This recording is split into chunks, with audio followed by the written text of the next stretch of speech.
chamber in Conduct Mansion at Glengarry. The storm was still abroad in all its wrath as I found myself crossing the old causeway. Suddenly, there shot along the path a wild light, and I turned to see whence a gleam so unusual had issued. For the vast house and its shadows were alone behind me. The radiance was that of the full, setting, and blood-red moon, which now shone vividly through that once barely discernible fissure, of which I had before spoken, as extending from the roof of the building in a zigzag direction to the base.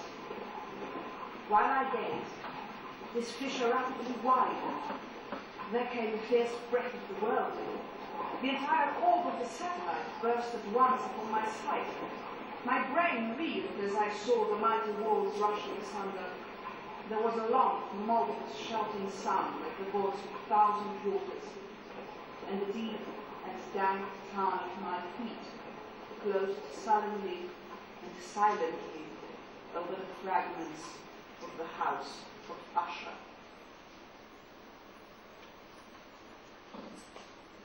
I shall ever bear about me a memory of the many solemn hours I spent alone with the master of the house of Usher.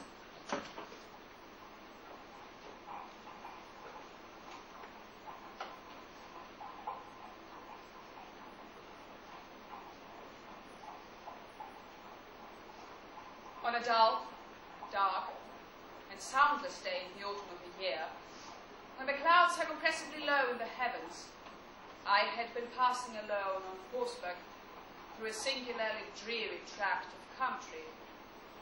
On and on I rode.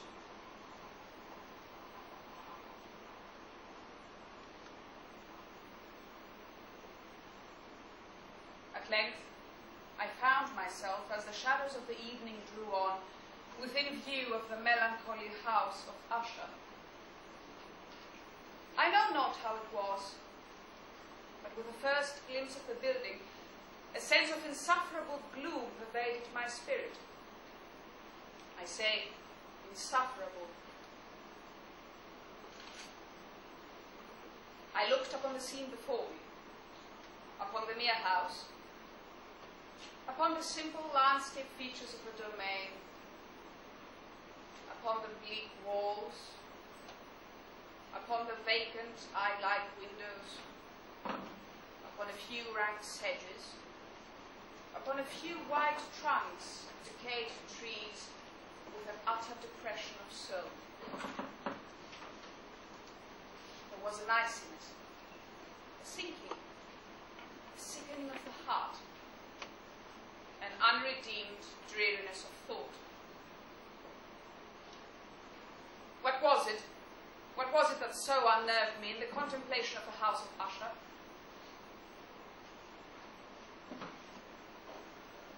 I breathed an atmosphere of sorrow, an air of stern, deep, and irredeemable gloom.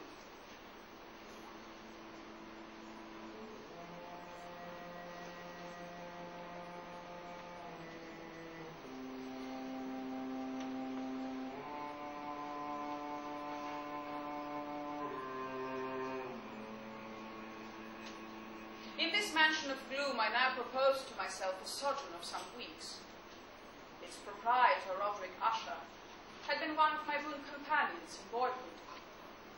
Many years had elapsed since our last meeting. A letter had lately reached me in a distant part of the country, a letter from him. He spoke of acute bodily illness, of a mental disorder which oppressed him, of an earnest desire to see me as his best, as indeed his only personal friend.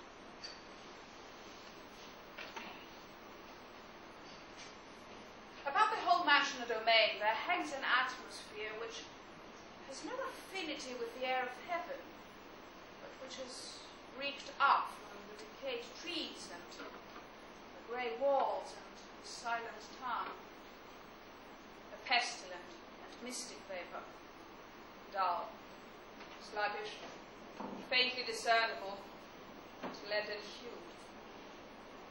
Shaking off from my spirit what must have been a dream, I scanned more narrowly the real aspect of the building. Its principal feature seems to be that of an excessive antiquity. The discoloration of ages has been great.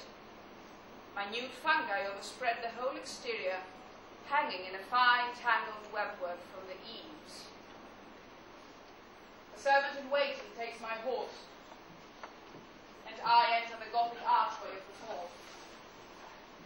He throws open a door.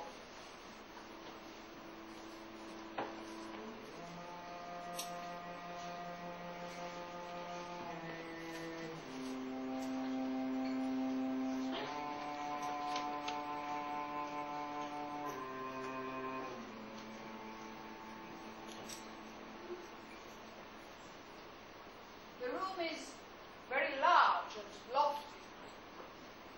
The windows are long, narrow, and pointed.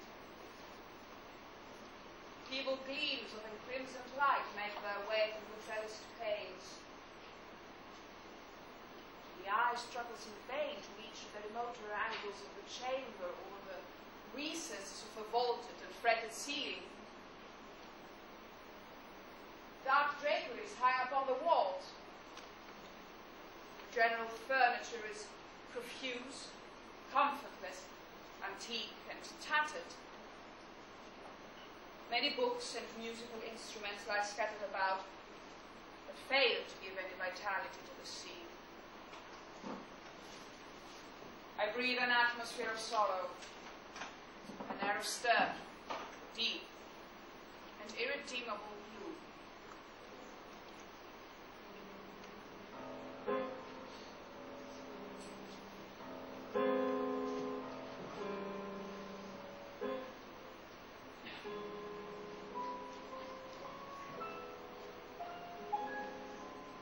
Upon my entrance, Usher arose from the sofa in which he had been lying at full length.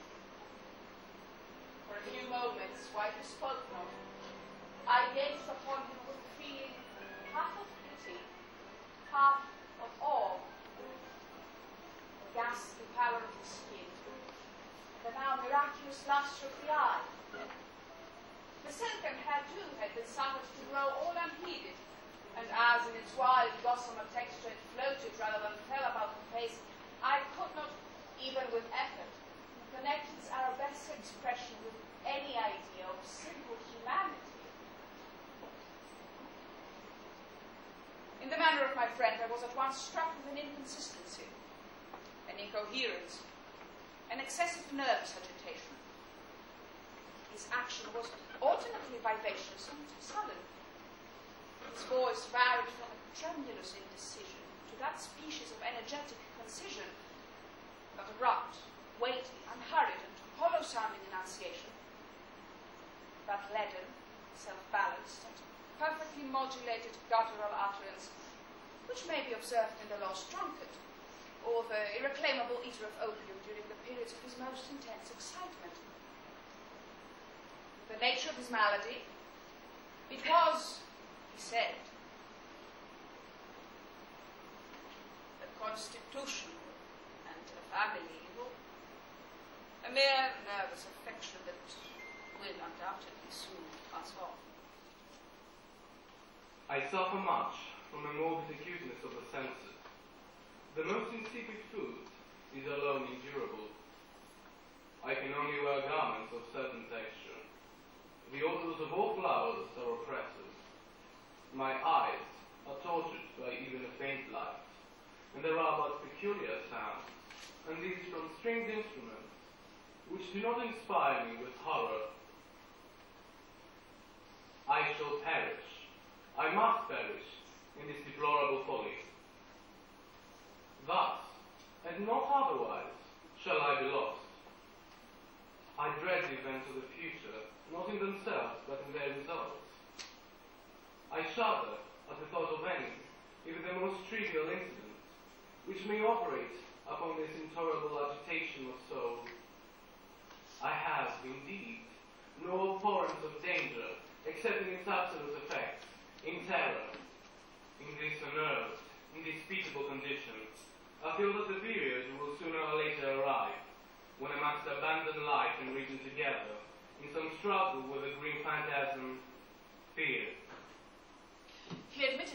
much of the peculiar gloom which thus afflicted him could be traced to a more natural and far more palpable origin, to the severe and long-continued illness, indeed to the evidently approaching dissolution of a tenderly beloved sister, his sole companion for long years, his last and only relative on earth. Her disease will leave me the last of the ancient race of the Ushers. The disease of the Lady Madeleine had long baffled the skill of her physicians. Hitherto she had steadily borne up against the pressure of her malady, and had not betaken herself finally to bed. But on the closing in of the evening of my arrival at the house, she succumbed, as her brother told me at night with inexpressible agitation, to the prostrating power of the destroyer. And I learned that the lady, at least while living, would be seen no more.